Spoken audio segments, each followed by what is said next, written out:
আসসালামু আলাইকুম। ২০২৫ সালে এসএসসি পরীক্ষা উত্তীর্ণ প্রার্থীদের জানাই শুভেচ্ছা। তোমরা যারা ২০২৫-২৬ শিক্ষাবর্ষের একাদশ শ্রেণীর ভর্তি প্রার্থী শিক্ষার্থীরা, তোমাদের জন্য আমার আজকের এই ভিডিও। আমরা সকলে জানি আগামী ২৪ তারিখ থেকে আমাদের একাদশ শ্রেণীর ভর্তি শুরু হবে।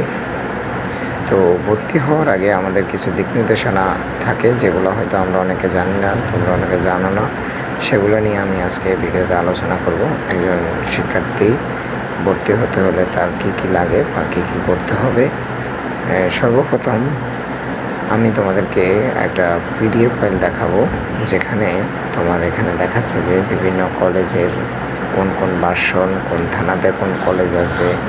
তোমার এই পিডিএফটা হচ্ছে ঢাকা মহানগরের ঢাকা বিভাগের। আমি ঢাকা বিভাগের পিডিএফটা তোমাদের দেখাচ্ছি। দেখো, এখানে ঢাকা বিভাগের মধ্যে মহানগরী এবং অন্যান্য যেই উপজেলাগুলো আছে সবগুলো কিন্তু এখানে দেখাচ্ছে। এখানে তোমরা একটা জিনিস যেটা দেখবা, এখানে দেখো যে এখানে প্রত্যেকটা কলেজের পিন নাম্বার দেওয়া আছে, বিভাগ দেওয়া আছে, উপজেলা দেওয়া আছে, এবং এখানে প্রত্যেকটা কলেজের আলাদা আলাদা করে ভার্সন দেওয়া আছে, এবং এখানে আলাদা আলাদা করে তোমাদেরকে বুঝিয়ে দেওয়া হয়েছে যে কোন কলেজে কত পয়েন্ট এবং কোন বিভাগে তুমি ভর্তি হতে চাইলে কিংবা তোমার কোন গ্রুপে ভর্তি হইতে হলে তোমাকে কত পয়েন্ট নিয়ে যা থাকতে হবে। যেমন তোমার পছন্দকৃত কলেজ হইল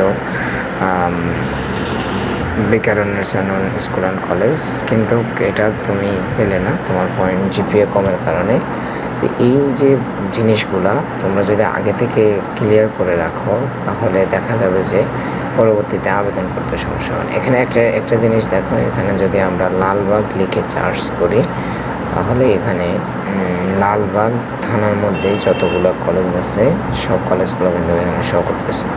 লালবাগ থানার মধ্যে যেমন এখানে যে গুরুত্বপূর্ণ কলেজ যেটা, সেটা হলো আমাদের যে বীরশ্রেষ্ঠ মোহাম্মদ হবিগ স্কুল অ্যান্ড কলেজ, এবং এখানে engineering university school and college, Begum Badrunnesa government college.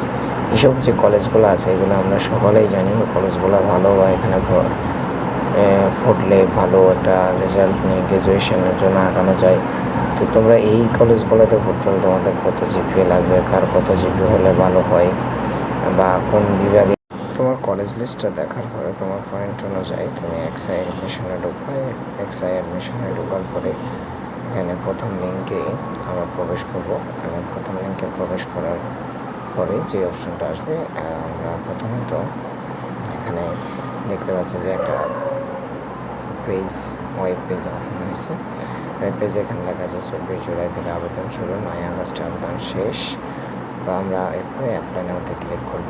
দেন আমরা অ্যাপ্লাই নাওতে ক্লিক করার পরে আগে আমাদের টাকা পেমেন্ট করে নিতে হবে, এবং পরবর্তী